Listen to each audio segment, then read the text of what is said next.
નમસ્કાર, પંચાયત સમાચાર 24 માં આપનું સ્વાગત છે। દાહોદ કલેક્ટર કચેરીએ ભારત આદિવાસી પાર્ટીનું શક્તિ પ્રદર્શન, ધારાસભ્ય ચેતર વસાવાના સમર્થનમાં રાષ્ટ્રપતિ, પીએમ અને સીએમ જોગ આવેદનપત્ર પાઠવ્યું। દેડિયાપાડાના લોકપ્રિય ધારાસભ્ય ચેતર વસાવાના સમર્થનમાં હવે ભારત આદિવાસી પાર્ટી પણ મેદાને ઉતરી છે।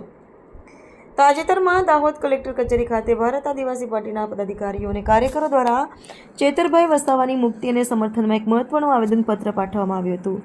આ પ્રદર્શનમાં મોટી સંખ્યામાં સ્થાનિક આદિવાસી સમાજના લોકો અને ટેકેદારો ઉપસ્થિત રહ્યા હતા અને તેઓએ સરકાર સામે પોતાનો રોષ વ્યક્ત કર્યો હતો।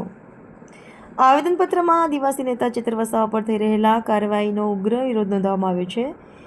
બીએપીના નેતાઓએ કલેક્ટર મારફતે આ આવેદનની નકલ દેશના રાષ્ટ્રપતિ, વડાપ્રધાન અને ગુજરાતના મુખ્યમંત્રીને મોકલવાની સ્પષ્ટ રજૂઆત કરી છે। વિરોધ પ્રદર્શન કરી રહેલા કાર્યકર્તાઓનો આક્ષેપ છે કે આદિવાસી સમાજના હકો માટે લડતા નેતાઓને નિશાન બનાવીને સમગ્ર આદિવાસી સમાજનો અવાજ દબાવવાનો સઘન પ્રયાસ કરવામાં આવી રહ્યો છે। સ્થાનિક વહીવટી તંત્રે આવેદનપત્ર સ્વીકારીને નિયમાનુસાર યોગ્ય કાર્યવાહી કરવાની ખાતરી આપી છે। નોંધનીય છે કે ચેતર વસાવાની મુક્તિ અને ન્યાયની માંગ સાથે ગુજરાતના આદિવાસી વિસ્તારોમાં વિવિધ સામાજિક રાજકીય સંગઠનો હવે એકજૂટ થઈ રહ્યા છે।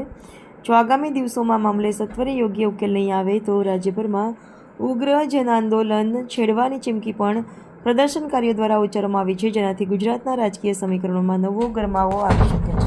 આજરોજ અમે દાહોદ જિલ્લા ભારત આદિવાસી પાર્ટી તરફથી કલેક્ટર કચેરી ખાતે કલેક્ટર સાહેબ મારફતે મહામહિમ રાષ્ટ્રપતિને આવેદન આપવા આવ્યા છીએ કે અમારા જે સમાજનો બુલંદ અવાજ છે, પોતાની આમ આદમી પાર્ટીની અંદર જળ જંગલ જમીન અને ભીલ પ્રદેશના એજન્ડા નથી, તેમ છતાં પોતાની પાર્ટીથી ઉપર ઉઠીને સમાજ સાથે જળ જંગલ જમીન અને ભીલ પ્રદેશના મુદ્દાને ખુલ્લીને સમર્થન આપતા હોય એવા અમારા સમાજના લડાયક શિક્ષિત યુવા નેતા ધારાસભ્ય શ્રી ચેતરભાઈ વસાવાને એન કેન પ્રકારે તેમનો અવાજ દબાય, તેમની સાથે અન્ય 9 લોકોને પણ જે કોર્ટ દ્વારા જે સજા આપવામાં આવી છે, આ જે સજા છે તેમાંથી જલ્દી તેઓ જેલમાંથી મુક્ત થાય અને આવી રીતે અમારા સમાજનો કોઈ પણ યુવા વર્ગ હોય જે અવાજ ઉઠાવતો હોય તેને આ સરકાર દ્વારા